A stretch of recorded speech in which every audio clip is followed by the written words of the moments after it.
Bagaimana berkomunikasi yang efektif dan harmonis orang tua kepada anak? Omong-omong soal momong. Assalamualaikum Pak Ditum. Waalaikumsalam warahmatullahi wabarakatuh. Alhamdulillah sehat ya Pak Ditum ya. Sehat. Alhamdulillah. Ini sekarang kita akan membahas apa ini Pak Ditum? Bagaimana berkomunikasi yang efektif dan harmonis orang tua kepada anak? Tidak sedikit orang tua yang merasa kesulitan untuk berkomunikasi dengan anak-anaknya. Jadi wong tua kuwi kadang nek ngomong karo wong liya enak ngomong tanpa beban gitu. Tapi justru nek ngomong karo anak kuwi beban. Napa? Ya mungkin sing media diomongke perkara-perkara sing penting. Nah, jadi komunikasi itu adalah bagian bagaimana kita mentransfer informasi atau keinginan kepada anaknya ya. Dan di dalam Al-Qur'an kita ini diberi dasar untuk berkomunikasi, disebutkan dalam surat Al-Isra ayat 53 bahwasanya artinya, dan katakanlah kepada hamba-hambaku hendaklah mereka mengucapkan perkataan yang lebih baik. Di dalam komunikasi tadi kata kuncinya adalah yang dengan yang baik. Seperti apa? Lihat dulu contoh komunikasi yang dilakukan oleh orang-orang baik. Nah, orang baik itu ya diantaranya para nabi. Yang pertama ketika kita mengingat perjalanan Ibrahim dan Ismail tadi, di sana Ibrahim ini menyampaikan sesuatu itu yang pertama adalah jujur apa adanya. Penuh dengan keterbukaan. Tidak menyampaikan langsung karena itu adalah hal yang berat yang akan ditanyakan kepada Ismail. Maka Ibrahim menggunakan kalimat, "Wahai anakku, sesungguhnya aku melihat dalam mimpi bahwa aku menyembelihmu." Maka Ismail dengan penuh keikhlasan menjawab, "Wahai ayahku, lakukanlah apa yang diperintahkan oleh Allah kepadamu. Insya Allah aku akan mendapatiku sebagai orang yang sabar." Dari perjalanan ini kita bisa ambil 6 cara. 1, jujur. 2, terbuka. 3, penuh penghormatan. 4 adalah dengan pengertian. Ya, saling menghormati perasaan masing-masing. Ditanyakan dulu, piye pendapatmu? Dia itu memerintah semata-mata karena ketaatan kepada Allah. Bahwasanya kita menyuruh anak, mengarahkan anak, komunikasi anak itu kalau bisa memang semata-mata agar anak ini menjalankan perintah Allah. Dalam rangka anak ini taat kepada Allah. Begitu. Nah, yang keenam adalah dengan keikhlasan.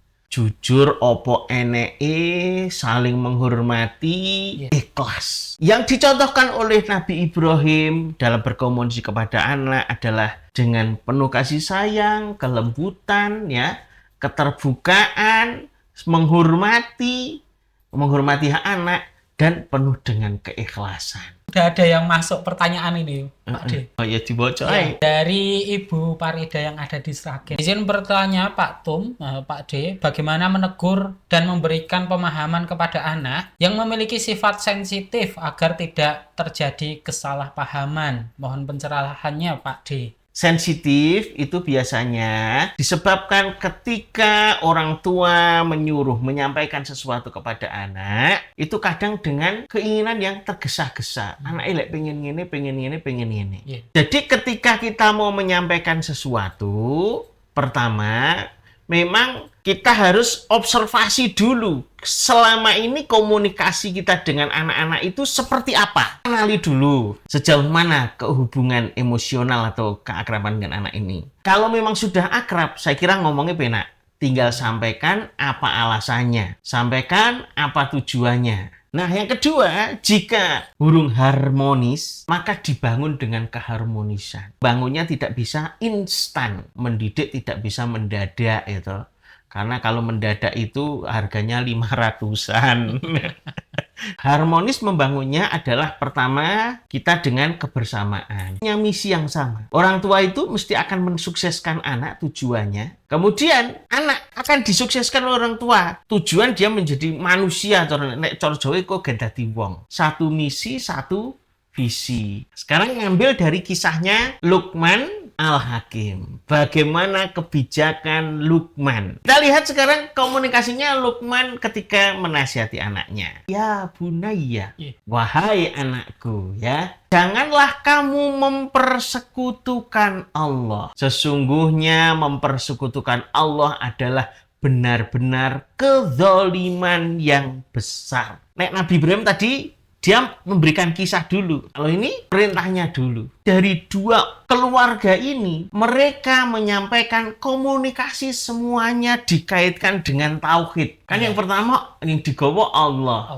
Yang kedua digawa Allah. Kata kunci kepada kita orang tua, maka kalau memberikan komunikasi, sampaikan bahwa kita ini hanya sebatas menyampaikan ajaran dari Nabi Muhammad SAW atau menyampaikan firman Allah. Misalnya anak untuk berbakti, anak untuk melaksanakan sholat, ojo melanggar perintah Gusti Allah.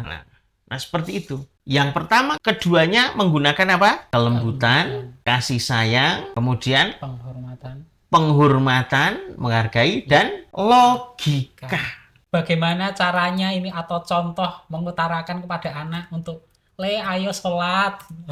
Biasanya pripun Pak De? Itu ada tahapannya. Kalau anak itu usianya 6 tahun ke bawah, maka di dalam pendidikan karakter nabawiyah dia masuk usia tufulah. Maka disenangkan. Kayak senang-senang melu ning masjid ya jak ning masjid.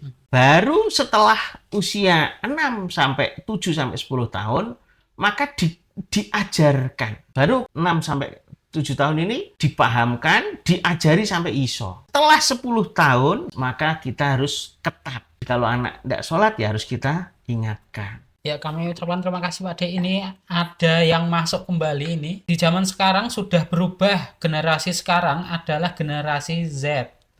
Yang selalu berhimpitan dengan dunia digital. Dengan berbagai platform medsos, baik TikTok maupun IG.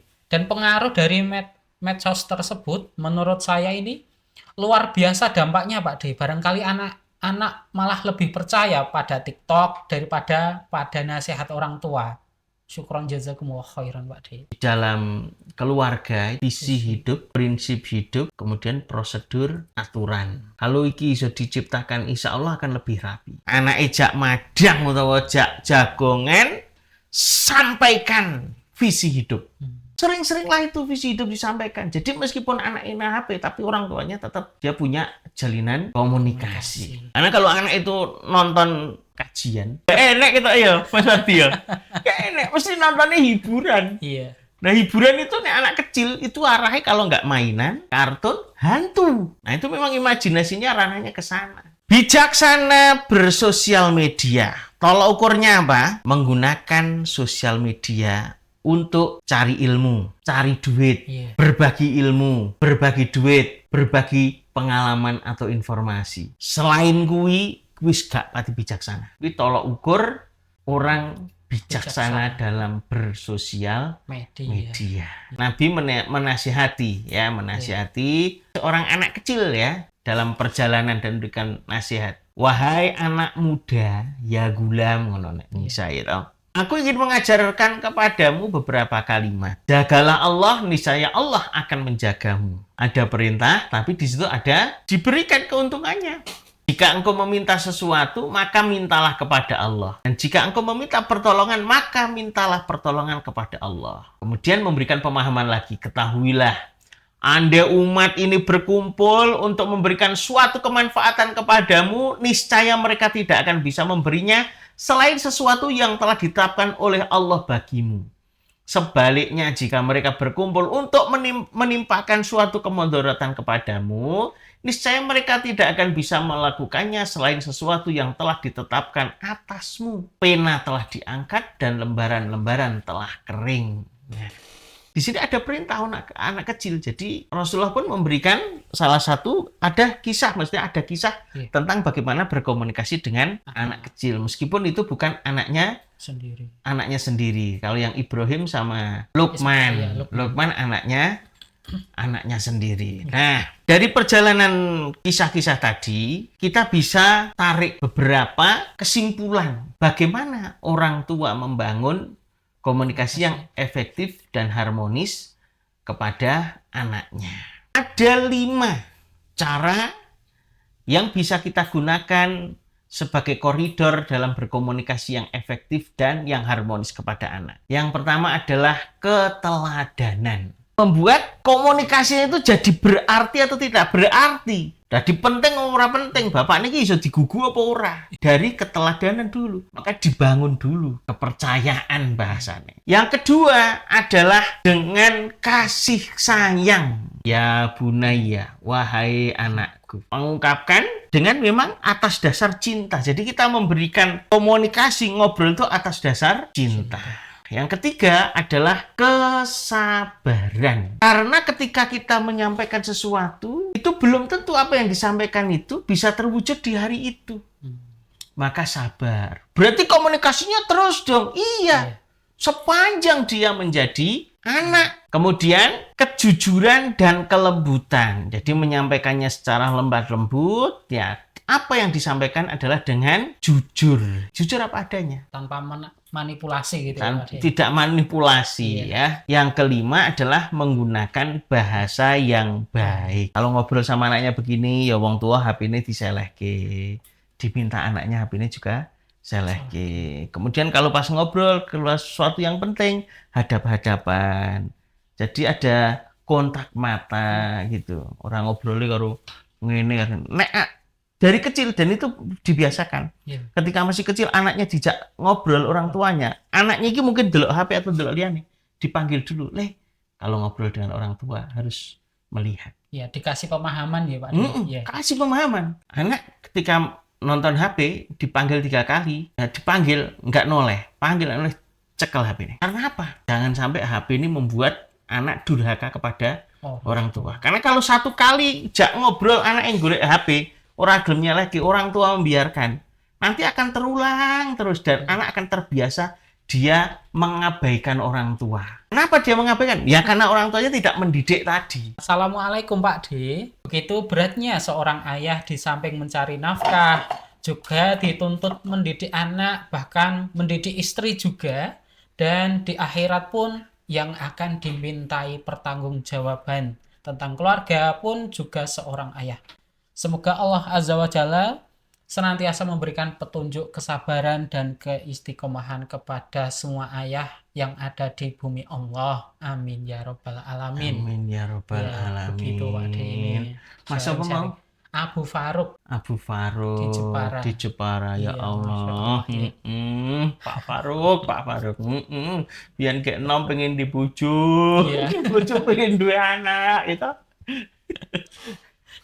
Ya, saya menanggapi, bukan jawab ya, kan itu bukan pertanyaan.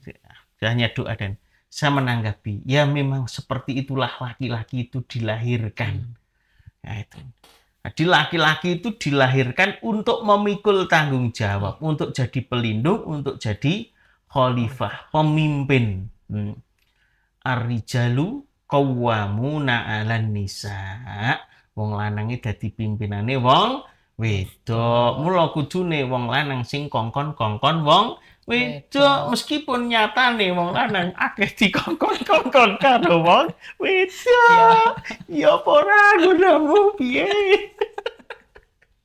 Gimana warang dengerin? Apakah seperti itu? Iya Pak, nasibmu Pak. Ya. Oh saya ini pemimpin. Kasih entek. Oh ya sik tak tuku. Ya memang begitu. Pemimpin itu adalah menyelesaikan masalah. Maka berbahagialah para ayah.